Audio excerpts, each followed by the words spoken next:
Pai Santo, em nome de Jesus, a Tua igreja, Pai, somos Tua igreja. Nós damos plena liberdade para esse Teu servo que Tu tens chamado e tem usado, ó Deus, ao longo da vida dele, para edificar a vida dos Teus servos, das Tuas servas e levar a palavra àqueles que não Te conhecem. Pai Santo, dá graça a ele, dá unção, dá plena liberdade ao Teu servo no nosso meio. Nós o recebemos na qualidade de profeta, na qualidade de um homem separado por Ti, Pai.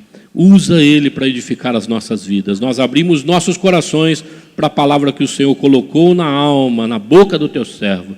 Oramos assim no nome de Jesus. Amém. Fica à vontade, João.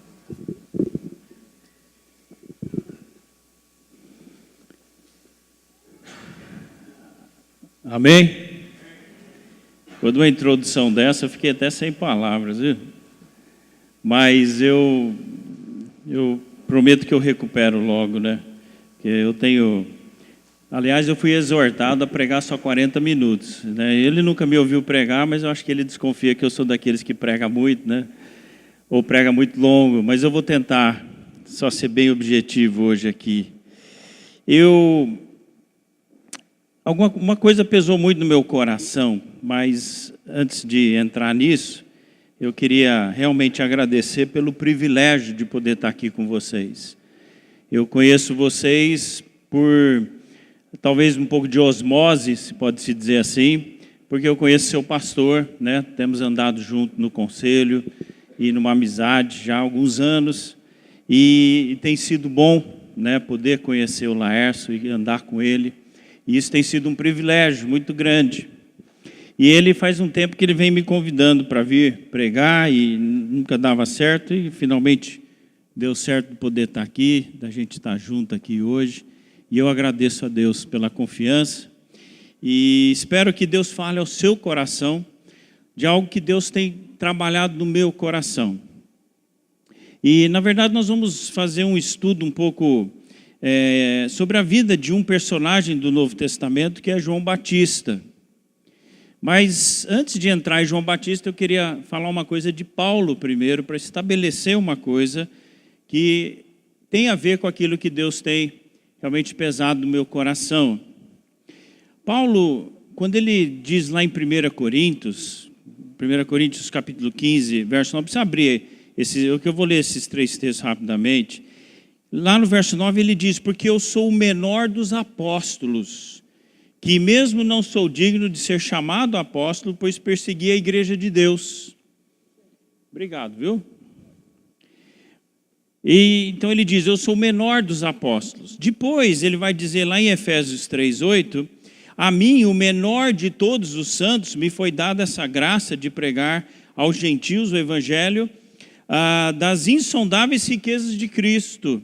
Depois, em 1 Timóteo 1,15, ele fala assim, fiel é a palavra e digna de toda aceitação, que Cristo Jesus veio ao mundo para salvar os pecadores, dos quais eu sou o principal. Esses 3 textos sempre me chamou a atenção por causa de 3 frases. Em 1 Coríntios, ele fala assim, eu sou o menor dos apóstolos. Depois, em Efésios, ele fala, eu sou o menor de todos os santos. Os santos aqui é os crentes. E depois em Timóteo, ele fala para Timóteo, ele veio para salvar os pecadores, dos quais eu sou o principal. E parece assim, bom, e daí? Bom, 1 Coríntios, ele escreveu mais ou menos por volta de 54. Nós estamos em 2016. Depois ele foi escrever Efésios lá para o ano de 60. Depois ele foi escrever 1 Timóteo lá para o ano de 66, um pouquinho antes da sua morte. Onde eu estou querendo chegar? Você vê a evolução, ou eu não sei, devolução não é, porque devolução é devolver, né? Eu não sei o que é o oposto de evolução, né? Se você conhece meu pai, eu tenho o privilégio de criar palavras, né? Meu pai cria um monte de palavras em português, mas eu já tento não evitar isso, né? Mas o inverso da evolução, porque ele começa dizendo, eu sou o menor dos apóstolos, isso é um grupo reduzido. Depois ele fala assim, eu sou o menor dos crentes. Bom, já aumentou um pouco. Mas já no final da vida dele, ele está dizendo assim, eu sou um dos principais pecadores. O apóstolo Paulo. O apóstolo Paulo foi para o terceiro céu. O apóstolo Paulo que não só escreveu praticamente 13 livros do Novo Testamento, que estabeleceu toda a linha teológica do Novo Testamento. O que está acontecendo com esse homem?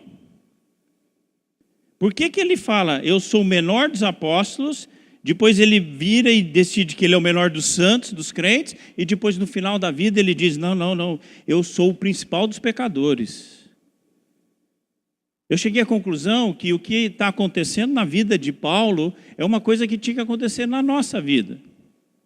Porque quando a gente se converte a Cristo Jesus, a gente se acha que nós não somos tão mal assim, nós não somos tão ruins assim, né? Mas à medida que eu vou andando com Cristo Jesus, você tem que seguir o mesmo caminho de Paulo.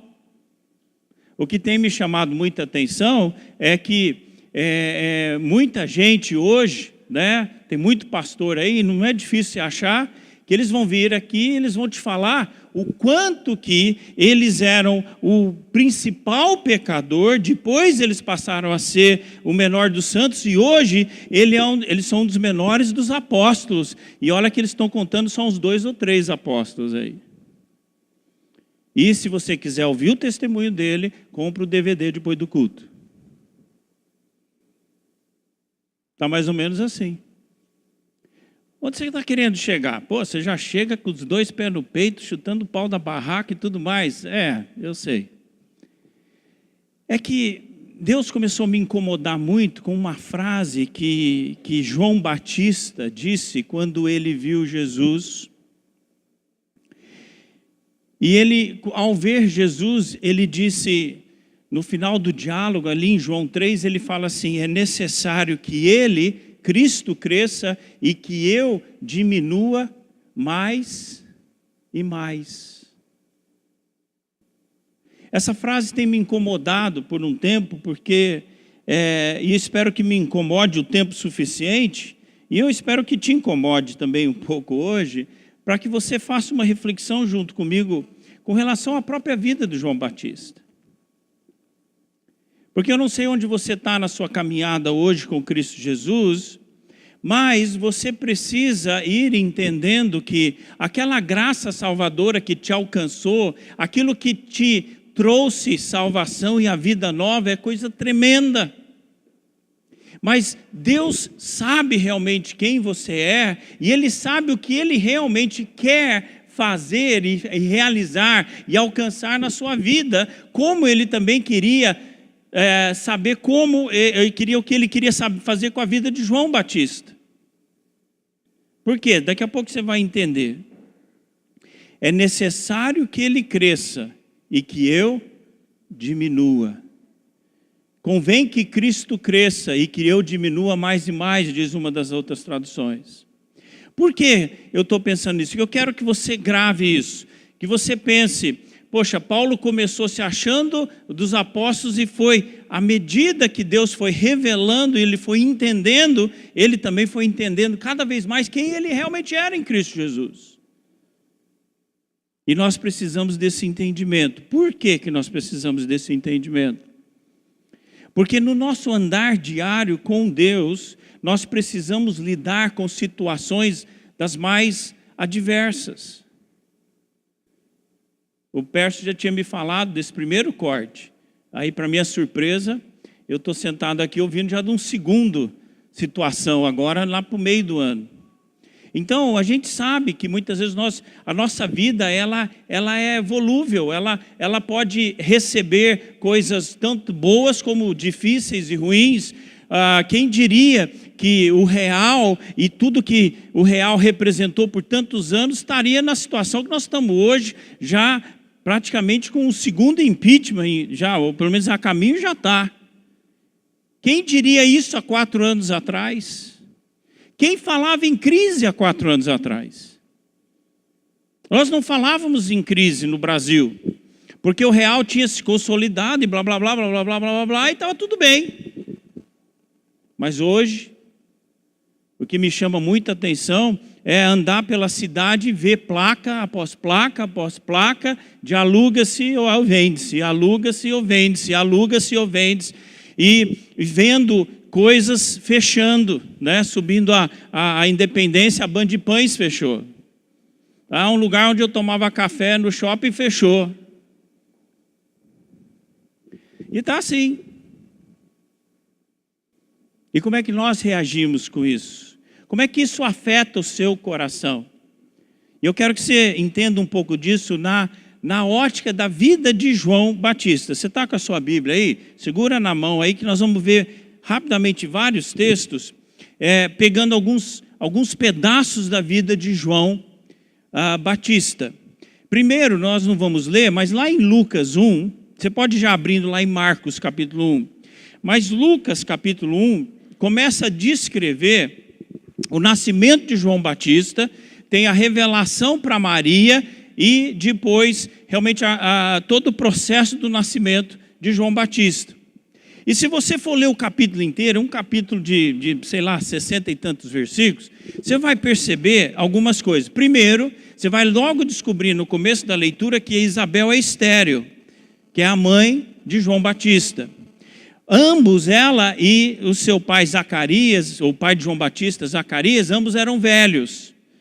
Velhos em que sentido? Talvez não velhos necessariamente 80, 90, 100 anos, mas eram velhos no sentido velhos para se ter, onde se costuma ter filhos.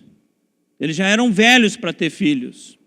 E você vai descobrir que todo esse processo, não só do nascimento de Jesus, porque há mais ou menos 6 meses entre um e o outro, mas você vai ver que o próprio nascimento de João Batista é sobrenatural, é um milagre, e a própria vida de João Batista já está determinada a ser algo especial, a ser algo realmente sobrenatural, tanto que depois, quando Maria, o anjo visita ela e fala que ela vai ficar grávida pelo Espírito Santo, tal, aí ela vai visitar Isabel. Quando ela chega e adentra a casa de Isabel, e ela saúda Isabel, João Batista, já mais ou menos com 6 meses de idade, ele já pula no ventre da mãe dele. E a própria Isabel fala, poxa, ele está feliz porque ele está na presença da mãe do seu Senhor. Tudo isso é profético. Porque Deus está revelando que ali estava o que ia se tornar um dos maiores profetas, João Batista, perante o grande Salvador Jesus. Olha que coisa interessante. Então o nascimento de João Batista já é um negócio assim, tremendo. Já é um negócio, poxa vida. Mas olha aí em Marcos capítulo 1, vamos ler do verso 1 até o verso 6. Diz assim, Marcos capítulo 1, verso 1. Princípio do Evangelho de Jesus Cristo, Filho de Deus. Conforme está escrito no profeta Isaías. Isso é Isaías 40, verso 3.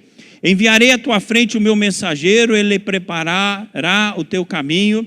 Vós que clama no deserto, preparem o caminho para o Senhor, façam veredas retas para ele. Verso 4. Assim surgiu João, batizando no deserto e pregando um batismo de arrependimento para o perdão dos pecados. A ele vinha toda a região da Judéia e todo o povo de Jerusalém, confessando seus pecados, eram batizados por ele no rio Jordão. João vestia as roupas feitas de pelos de camelo, usava um cinto de couro e comia gafanhotos e mel silvestre. Você já imaginou se o seu pastor convidasse João Batista para ser o evangelista da semana aqui, para uma conferência bíblica de uma semana inteira? Eu queria ver as irmãzinhas que ia querer ter ele em casa para oferecer uma refeição para ele, de gafanhoto e mel silvestre. Né? Alguém sabe como preparar gafanhoto? Sabe como é que faz de gafanhoto? Eu não sei. O Google deve saber, mas eu não sei. Mas ele comia gafanhoto e mel silvestre. Bicho esquisito. Usava uma roupa esquisita. Não sei por que a Bíblia fez questão de falar que ele vestia um cinto, tá? Cinto de couro com roupa de pelo, né? Mas quem é esse homem? Ele é um homem que está vindo pregar arrependimento. A palavra aqui é a metanoia, é a verdadeira metanoia. Ele está vindo pregar uma mudança radical de pensamento. e de uma volta ao juízo verdadeiro, de pensar corretamente como Deus quer. Você vê pelas roupas dele que ele está mostrando realmente um desprendimento dos interesses materiais que o mundo ali já estava abraçando. E você pode ver que muitos achavam que talvez ele era Elias. Poxa, acho que o Elias apareceu. E eu quero que você entenda por que eu estou trazendo essas informações, porque isso foi formando a cabeça de João Batista. João Batista passou um tempo no deserto, aí de repente ele aparece lá na Judéia, perto de Jerusalém, e ele começa a pregar, e ele começa a ter um auditório. Esse auditório começa a crescer. Gente de Jerusalém começa a vir, até os maiorais começam a vir para ouvir ele e saber quem é esse João Batista. Ele já começou, se fosse hoje ele já ia correr nos Instagram, no Facebook e tudo mais, e olha que não tinha isso lá. Quem é esse João Batista? Vai para Mateus capítulo 11, verso 7. Abra sua Bíblia ali, Mateus 11, verso 7. Não cansa não, que nós vamos ver mais alguns versos, mais alguns lugares na Bíblia aqui. Mateus 11, 7. Olha o que Jesus está dizendo sobre João Batista. Começando no verso 7, nós vamos até o verso 11. Enquanto saíam os discípulos de João, Jesus começou a falar à multidão a respeito de João. O que vocês foram ver no deserto? Um caniço agitado pelo vento? 8. Ou que foram ver? Um homem vestido de roupas finas? Ora, os que usam roupas finas estão nos palácios reais. Afinal, o que foram ver? Um profeta? Sim, eu lhes digo, e mais que profeta.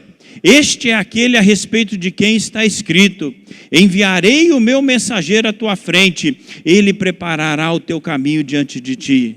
Digo-lhes a verdade, entre os nascidos de mulher não surgiu ninguém maior que João Batista. Todavia o menor no reino dos céus é maior do que ele. Olha essas palavras no verso 11. Entre os nascidos de mulher não surgiu ninguém maior que quem? João Batista. Isso é Jesus que está falando. Esse João Batista chega, quando ele chega para ser realmente o profeta, e o pessoal começa a indagar se ele é o Cristo. O que é Cristo? Cristo é o grego para Messias, no hebraico. O que significa Cristo ou Messias? Significa ungido. Muitas pessoas na época ali estavam achando que ele era o Messias, que ele era o Cristo, que ele era o ungido. Mas ele mesmo declara, depois lá no início do capítulo 1 de João, ele fala assim: não, eu não sou esse Cristo. Não, eu não sou esse profeta. Eu sou simplesmente o amigo do noivo.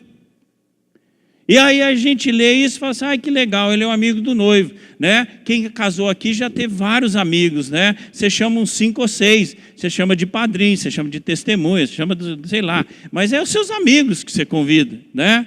E aí você acha que é igual, e não é igual.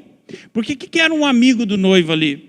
Um amigo do noivo, quando o seu pai acertou o seu casamento com o pai da sua futura esposa, porque era assim, você não escolhia quem você ia casar. No caso, eu e a Renata, o meu pai iria lá conversar com o pai dela, porque ele gostou dela, ele viu alguma coisa nela e falou assim: eu acho que essa mulher serve para o meu filho. Aí eles iam lá discutir o dote. Provavelmente nós tínhamos 6 ou 7 anos só de idade. Aí quando nós atingimos a idade de 18, ou o homem pelo menos 18, então começava-se um processo de desposamento, e você não ia lá ficar com a sua futura esposa, a sua noiva, mas você mandava o seu amigo ir lá conhecer ela.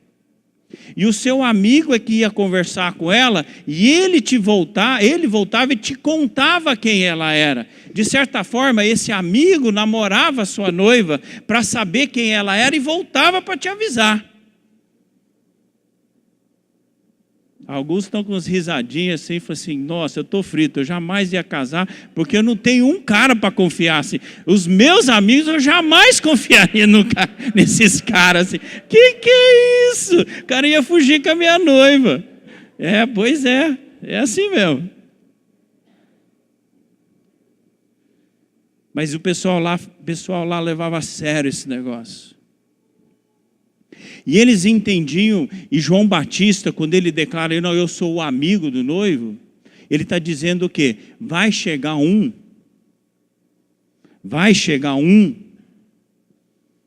que é maior que eu não sou nem digno de desatar as sandálias dele. Quem foi esse? Abre ali em João 1, 29, falei que você usa a Bíblia bastante, vai lá em João 1, agora, João capítulo 1, vamos ler a partir do verso 29 até o 33. João 1, 29 até o 33. Olha o que João diz. No dia seguinte, João viu Jesus aproximando-se e disse, vejam, é o Cordeiro de Deus que tira o pecado do mundo. Este é aquele a quem eu me referi. Ele está falando com seus discípulos. Quando disse, vem depois de mim um homem que é superior a mim, porque já existia antes de mim. Eu mesmo não o conhecia, mas por isso é que vim batizando com água, para que ele viesse a ser revelado a Israel. Então João deu o seguinte testemunho, eu vi o Espírito descer dos céus como pomba e permanecer sobre ele. 33, eu não o teria reconhecido se aquele que me enviou para batizar com água não me tivesse dito, aquele sobre quem você vira o Espírito descer e permanecer, este é o que batiza com o Espírito Santo. Esse é um profeta de Deus. Esse é um homem que tem revelação de Deus. Esse homem nasceu já no sobrenatural. Tudo que ele fazia era guiado por Deus. Ele tinha um ministério. Ele era alguém que realmente estava sintonizado com Deus. E ele sabia o que Deus ia usar ele. E ele era o amigo do noivo. E aí Deus mostrou, esse é o noivo. Esse é o noivo. E eu creio que João Batista achou, poxa, cumpri minha missão. Eu acho que ele achou assim, eu vou sair de cena, o noivo agora vai casar com a noiva, vai assumir, e agora eu vou continuar minha vida. Eu acho que ele pensou isso, eu continuo minha vida. Mas o que acontece? Vai lá em Lucas capítulo 3. Profeta, gente, não sabe ficar quieto. Profeta é um cara interessante. Mas ele, de vez em quando, ele consegue se enroscar com o que ele fala. E o que aconteceu? Olha aí no verso 19 de Lucas 3. Todavia, quando João repreendeu, quem que ele repreendeu? Quem? Esse aqui já não é Herodes o Grande. Historicamente, esse aqui é Herodes Antipas. Essa turma aqui, essa família era muito original. Sabe aquelas famílias assim? Eu tenho uma família na igreja assim, o pai é João, o filho é João e o outro filho é João. Tipo assim, é João Pedro, João Antônio, João José, João, sabe? É tudo João. Herodes era igual, é tudo Herodes. Então, Herodes o Grande, Herodes Antipa, Herodes Filipe, sabe? É tudo Herodes, tá? Então, aqui é Herodes Antipas. João, repreendeu. Agora, quando um profeta repreende, sai de baixo. Porque se ele realmente vem em nome de Deus, e ele vem com a autoridade do Senhor, presta atenção no que ele está falando. E João era esse homem. E ele repreende Herodes, o tetrarca, por causa de, olha o que diz o texto, por causa de Herodias. Ó que original. Herodes casou com a Herodias, né? Esse eu presumo que é o feminino de Herodes, né? Esse pessoal é tudo original, tá? Mas tinha um pequeno problema com Herodias. ela era mulher do seu próprio irmão Herodes Filipe. Entendeu? O barraco que esse cara arrumou. Aquelas festinhas de Natal, aquelas festinhas de aniversário. O Herodes Antipas começou a ficar de olho na Herodias e o Filipe comendo o broa. Aí um belo dia ele tirou o Filipe de cena e falou assim: vem para cá, neném, né? Vem comigo. Que famíliazinha, hein? Mas o que diz o verso 20? Herodes acrescentou a todas elas o quê? No contexto aqui, esse Herodes ele não era sangue bom, não. Ele fazia um monte de coisa errada. Aí ele acrescentou aos seus erros que ele mandou colocar João na prisão. É aí que eu quero chegar. Ele colocou João na prisão. Aí daí?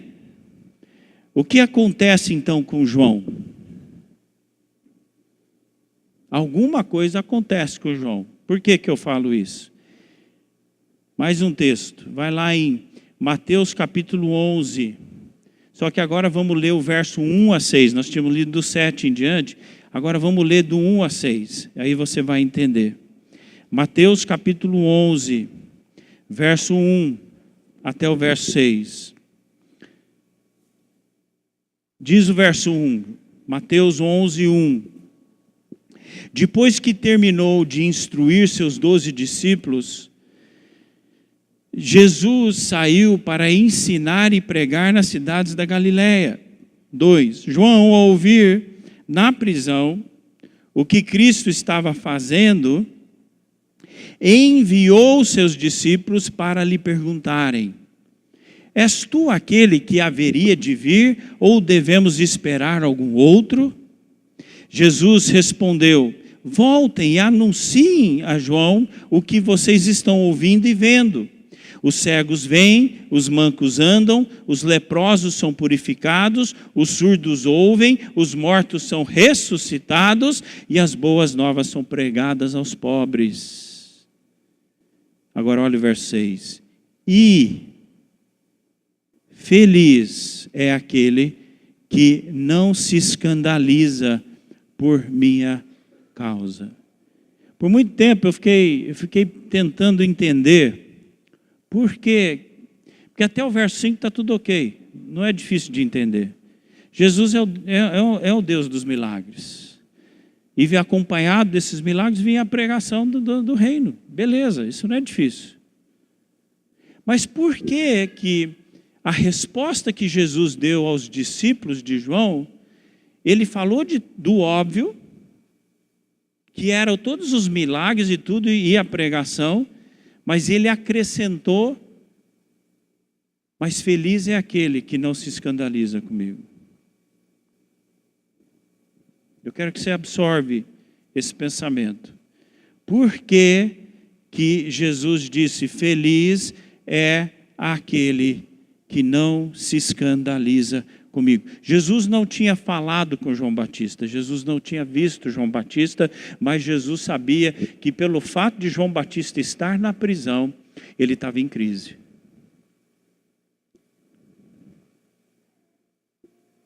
Quantos de vocês já entraram em crise na sua fé com Deus? Quantos já tiveram razões para entrar em crise? A minha última grande teste da minha fé foi o retorno do câncer da minha mãe, e depois de quase 3 anos, a morte dela. Esse foi um grande teste. Por que eu estou falando isso? Porque João entrou se eu posso chamar, uma psicologia de prisão. Eu não sei o tamanho dessa prisão, mas eu creio que a prisão não era a sala que ele estava. Ele podia estar num cubículo de 2x2, ele podia estar num cubículo de 4x4. O problema não era o tamanho do cubículo, o problema não era o tamanho da janela do cubículo, o problema não era se ele saía para tomar sol ou não. João, pelo visto, ele entrou dentro de uma prisão dentro de si. O grande profeta de Deus está em crise. O grande homem de Deus, que nasceu miraculosamente, que nasceu de forma sobrenatural, que sempre andou e operou no natural, agora ele está questionando ao ponto que ele está enviando os seus discípulos para perguntar para Jesus se ele realmente é o Messias, se ele tinha acabado. Nós acabamos de ler que ele declarou em João 1,29, ele mesmo declarou, ele é o Messias, porque eu vi a pomba descer sobre ele, porque o Espírito Santo já tinha falado para ele, antes dele encontrar com Jesus, que aquele que você batizar, que o Espírito Santo pairar por cima e ficar por cima, esse é o Messias. Ele já sabia que era Jesus. Então por que ele está mandando agora seus discípulos lá para perguntar se Jesus realmente é o Messias? Talvez pela mesma razão que você passa madrugadas, talvez orando e chorando, você questionando Deus, por que certas coisas estão acontecendo com você? Ou por que Deus está permitindo certas coisas sobre a sua vida? Ou por que Deus já não resolve de uma vez as coisas?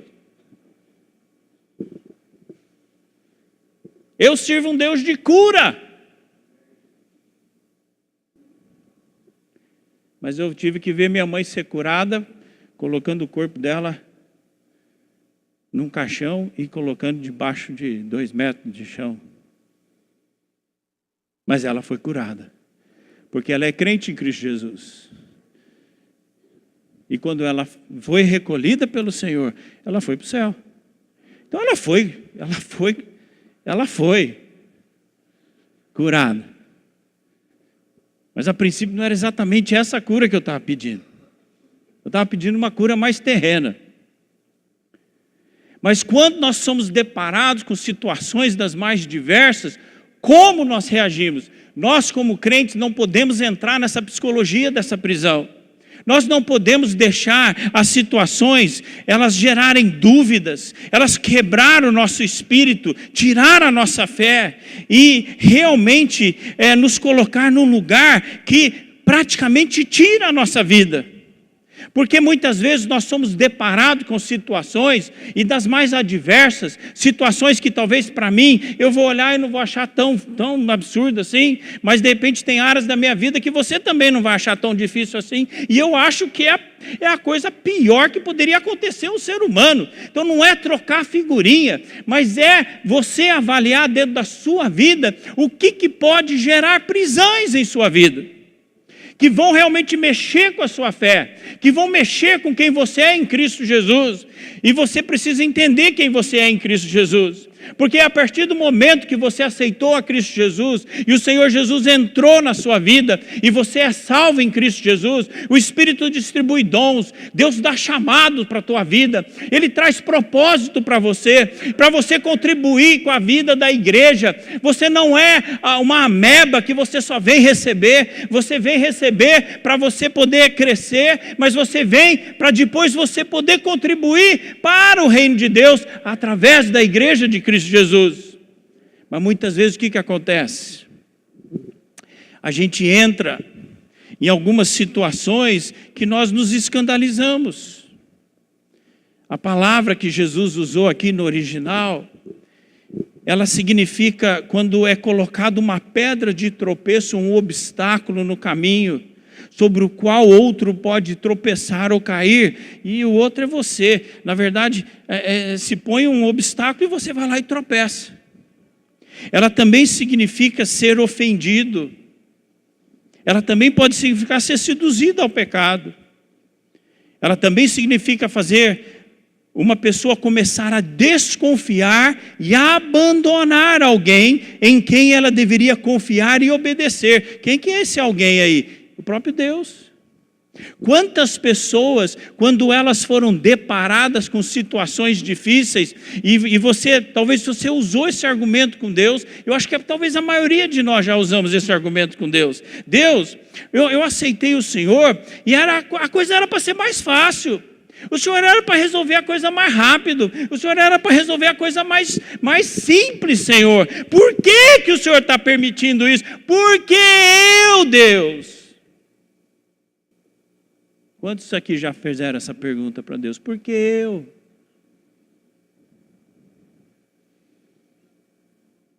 Por que eu? Parecia meus filhos algumas vezes. Você dava uma bronca, tudo eu. Lá eram 3, né? Tudo eu. Quantas vezes nós fomos provocados a abandonar?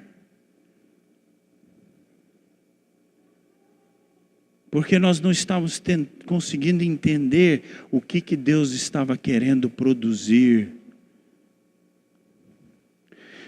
Muitas pessoas já chegaram para mim no passado e falaram: pastor, eu estou passando por uma dificuldade lá no trabalho, é um perrengue, uma perseguição. E eu, todo solícito, o que eu fazia? Eu, sem consultar Deus, eu já metia a mão na cabeça e falei: Deus, livra ele, Deus, livra. Aí Deus me deu uma lição. Você me pergunta primeiro.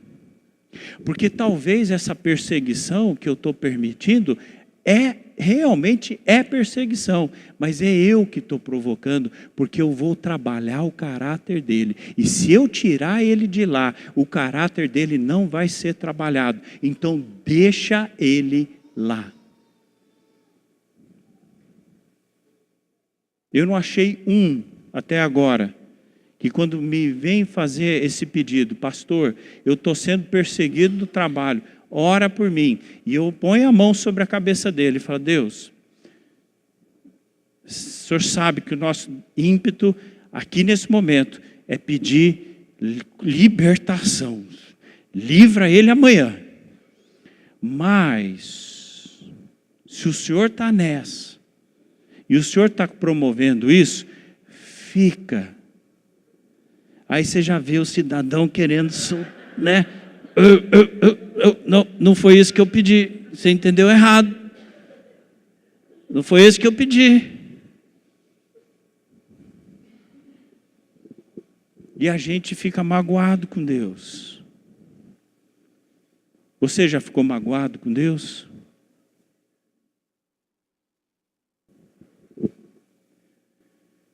Se já, não tem problema. Para. E vamos mudar isso. Porque se Deus realmente é Deus e Senhor sobre sua vida, você tem que aprender a olhar para Ele, orar e dizer: Deus, esse vale que eu acabei de adentrar, o Senhor já sabe que eu não quero ir ali. Mas o Senhor quer que eu passe por esse vale? Eu achei essa uma pergunta válida. Aí Deus muitas vezes vai dizer o que você não queria. Quero. Ai, Jesus. Tá, o que o Senhor quer lá dentro? Espera que verás. Isso é bonito, né? Espera, meu filho, que verás. Vou ver o quê? Espera. Não, isso é quando ele responde. E quando ele não responde, você está lá assim, passo a passo dentro do vale. Oh Deus, cadê você? E aí aquele sonzinho de grilo.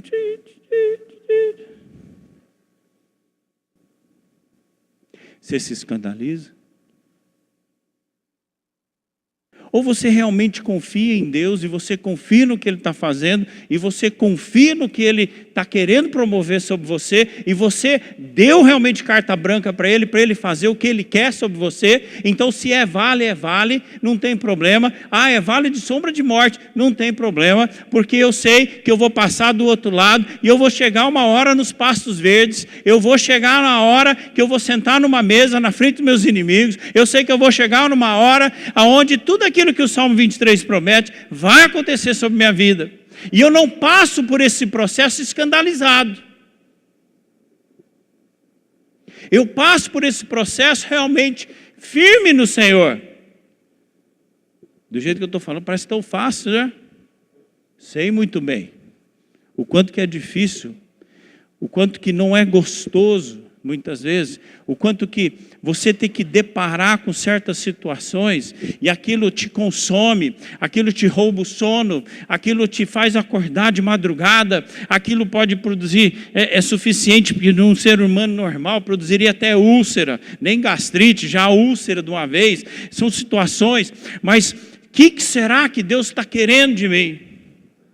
Eu acho que essa é a pergunta que nós precisamos entender quando Deus nos permite certas situações. Eu acho que João Batista não contava com o fato de ser jogado numa prisão.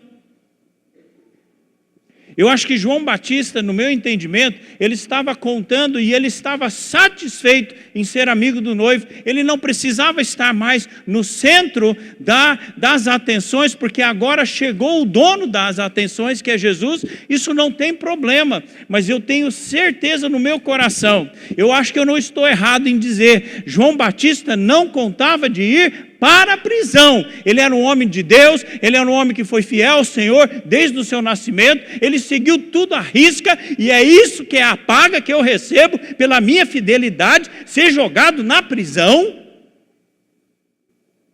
Eu acho que foi isso que passou na cabeça do João Batista.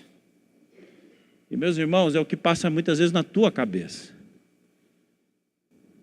É isso que eu ganho, eu sou dizimista, eu sou ofertante, eu frequento a igreja, eu isso, eu aquilo, e nós esquecemos de simplesmente, humildemente, nos colocar na presença de Deus, nos quebrantar na presença de Deus, rasgar os nossos corações na presença de Deus e dizer simplesmente, Deus, eu estou aqui, faça a tua vontade sobre minha vida, porque o Senhor é meu Senhor. E eu me entrego totalmente ao Senhor. Por que essa mensagem é importante? Porque justamente tem que ser feito a pergunta, você tem se escandalizado com Deus? Eu já fiquei muito bravo. Eu já fiquei de tudo quanto é jeito. E eu acho que se a gente tem uma fé que está disposto a se lançar em Deus, você vai passar por provas que vão ser difíceis, que vão mexer com você, e elas vão te perturbar. Mas se você deixar Deus te guiar, você vai ser levado do outro lado. O que aconteceu com João Batista? João Batista perdeu a cabeça. É que nem alguns dos irmãozinhos aqui, vocês perdem a cabeça. E aí vocês vão lá para o gabinete do pastor. João Batista perdeu literalmente a cabeça. Ele foi decapitado.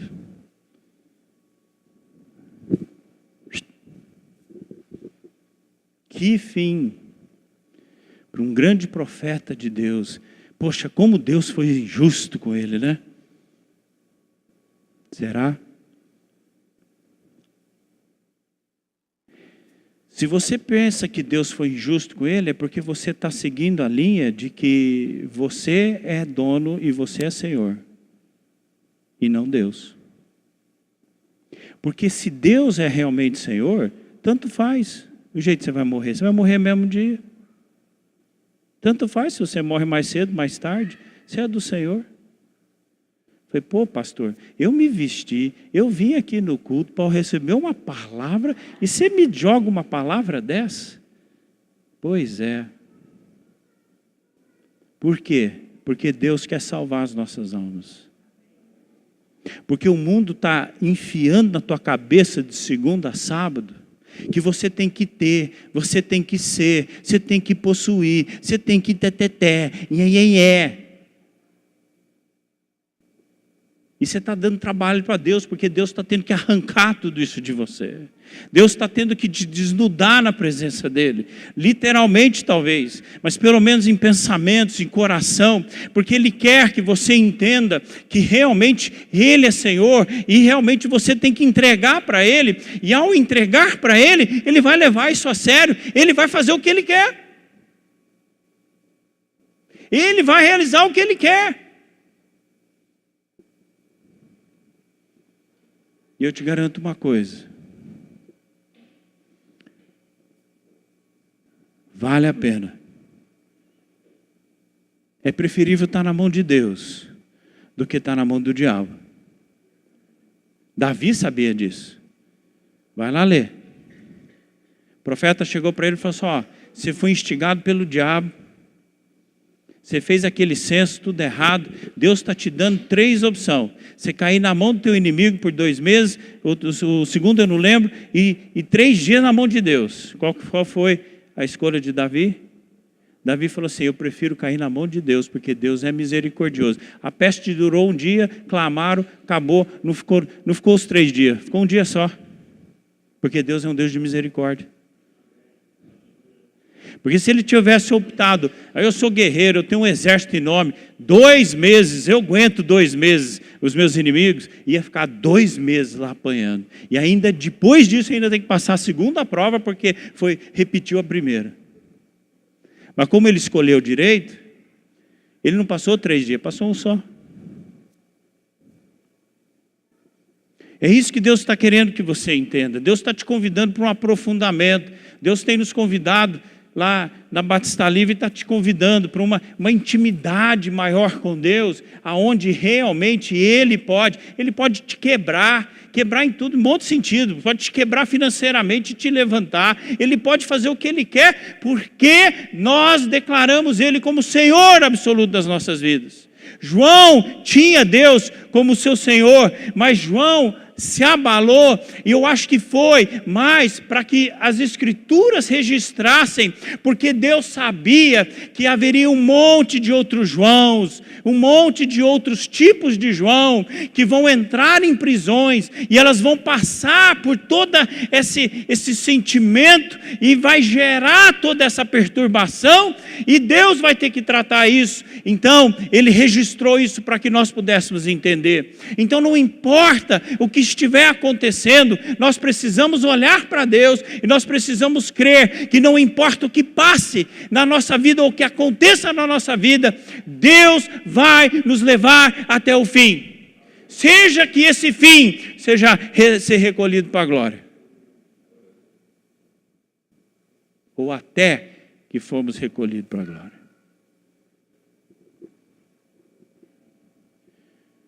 O último versículo, porque eu já estourei meu tempo aqui, e o homem era sargento, e olha o tamanho dele. Sou gordinho, mas não sou grande desse jeito. Eu vou só ler mais esse texto e vou parar. Salmo 119, verso 96. Abre a sua Bíblia ali.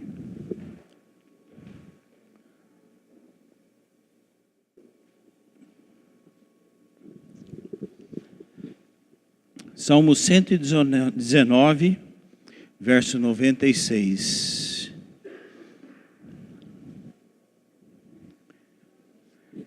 A tradução NVI diz assim: tenho constatado que toda perfeição tem limite, mas não há limite para o teu mandamento. Tenho constatado que toda perfeição tem limite, mas não há limite para o teu mandamento. Eu tenho uma tradução, chama amplificada, infelizmente só tem ela em inglês, mas uma tradução dela seria mais ou menos assim.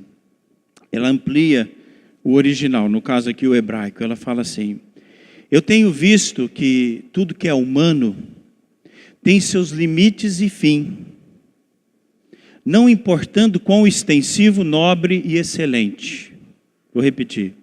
Eu tenho visto que tudo que é humano tem seus limites e fim, não importando quão extensivo, quão nobre ou quão excelente. Vai ter um fim.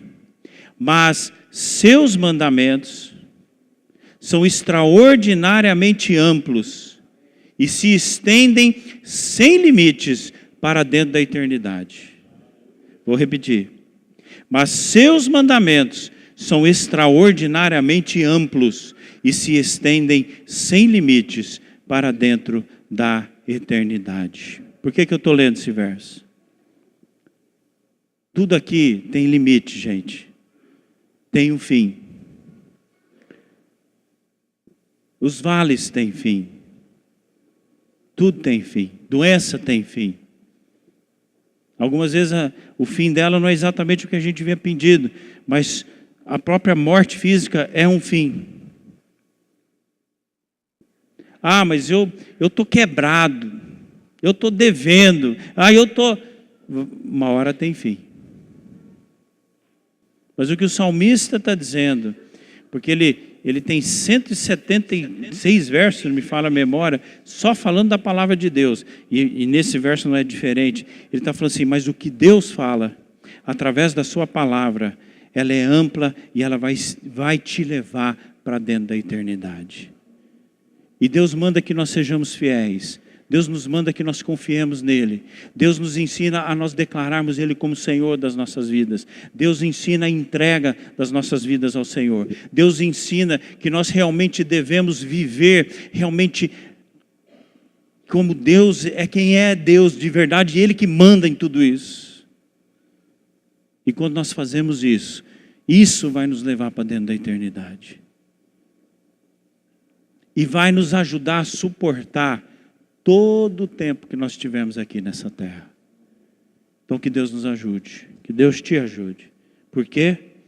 Porque é necessário que Cristo cresça e que você diminua mais e mais. Curva a sua cabeça, feche seus olhos.